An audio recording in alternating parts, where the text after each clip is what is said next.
Do you want to know why your teenager doesn't listen to you?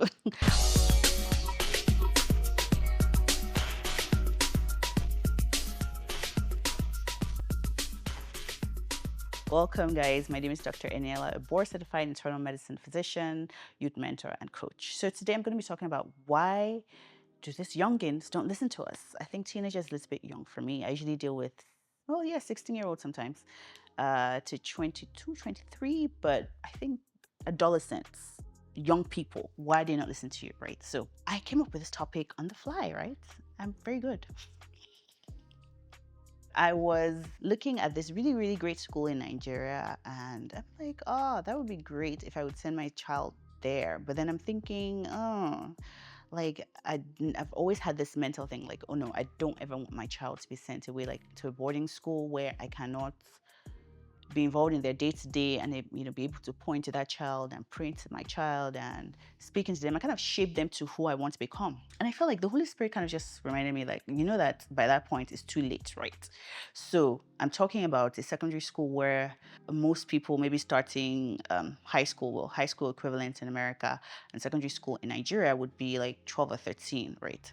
They would be, and those people just kind of put it in my mind that at that point it's going to be a little bit too late, because to be honest, at that point the impact that parents have in the choices their children make is disproportionate. Basically, as the child gets older, your influence upon them kind of reduces. If you talk about the Jews, right, they have bar mitzvahs. And bar mitzvahs is when they basically say, oh, this guy or this girl is an adult. And that usually happens at 13. So Jews think that mentally you're ready to become, quote unquote, an adult at that age. Studies actually show that at the teenage age, right, as you know, when you have a teenager, 13, 12, the biggest influences are not the parents anymore. The biggest influences are the friends that they have, especially friends and the people and the media around them.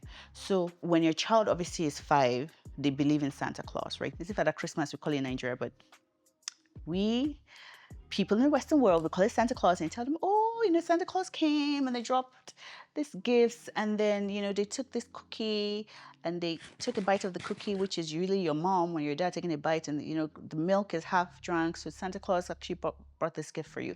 And when a child is young, they actually believe it, right? But as they get older, they're going to like, okay, it's a ruse, we understand, right? So that's literally how it is.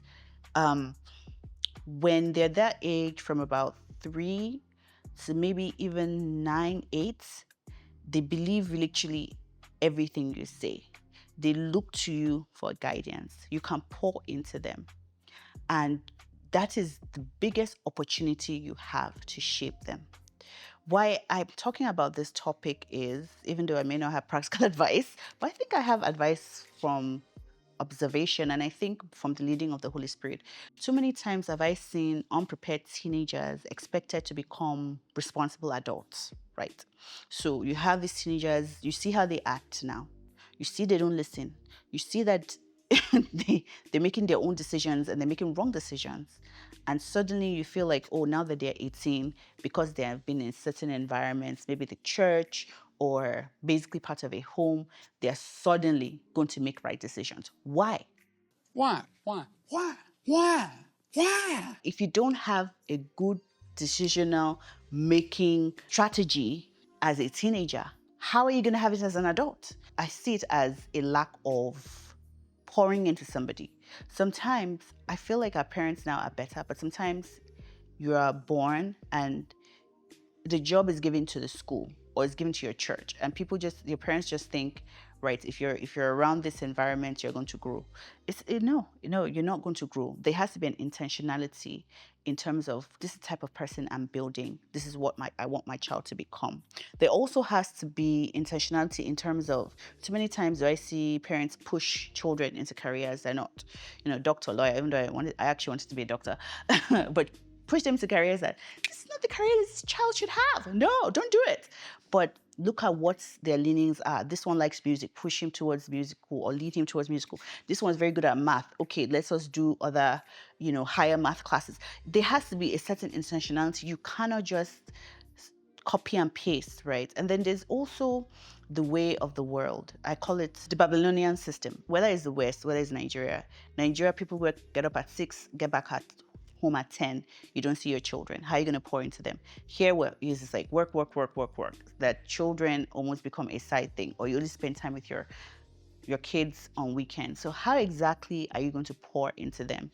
And so that's how the system of the world is. It's built, not that the enemy is trying to keep you from work or making money. It's kind of built so that it keeps you, from one, from spending time with God, and number two, from actually intentionally building your family, because family is the unit of society. If something is wrong with the family, then it always goes into the society. If somebody is a truant in the family, they're going to be a truant in the society. So the enemy just stops the family unit. So this is just a call to say, okay, why is your teenager not listening to you? Sometimes it's kind of already too late. You have to already start that intentional teaching and pouring and shaping from when they are 4 to about 12. If not, you have lost that opportunity. But most of all this is talk. It's prayer, prayer, prayer.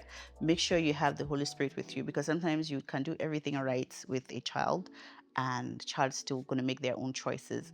And then another thing I would say is, because the peers have such a great influence on your adolescents and your teenagers, it's very important that you pray specifically that your children are placed with good people. This can be a make or break factor. This is actually what changed the trajectory of my own life, because I know when I went to med school, God kind of just placed me around people that were all Bible believing, like actual Christian people, not like, people that go to church. They were actually Christians. So because I was surrounded by them, I had no choice, right? It wasn't just like I was influenced by them so much. And so that can be an answered prayer. Make sure that you're praying about the people that are around them, because there's going to be a time that you're going to say the right things, they're going to know the right things, but they're still going to make their own choices in life. And you just have to let them do it. And I think you should work with your children.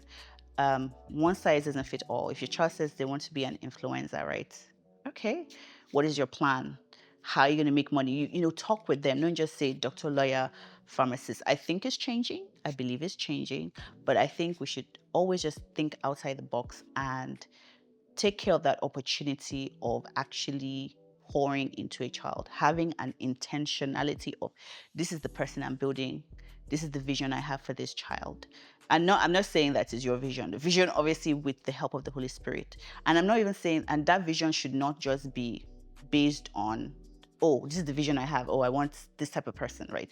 It has to be a vision based also on the child that you're looking at and their strengths and their weaknesses and what they're good at, and their temperament. You have to study your child, and you have to have a certain goal as to what you want them to become. And that is what I sometimes I just don't see it a lot in parenting, in, I don't want to say African culture or in our culture at large. I just see a lack of intentionality in terms of parenting. And then there's this huge expectation of what you want. But sometimes you haven't put in that work to get what you want, right? So it's just very, very important. But overall, let me not lie to you, is prayer. I'm asking God to help you to make those choices for your children in terms of the schools they go to, the parent, the friends that they hang around. Everything has to be with God, because actually you don't know the future. What you see is good today might not be good tomorrow. So that's my little spiel for today. I thank you guys for watching. Please share, like, subscribe, and remember, you're that girl or you're that parent. Thank you.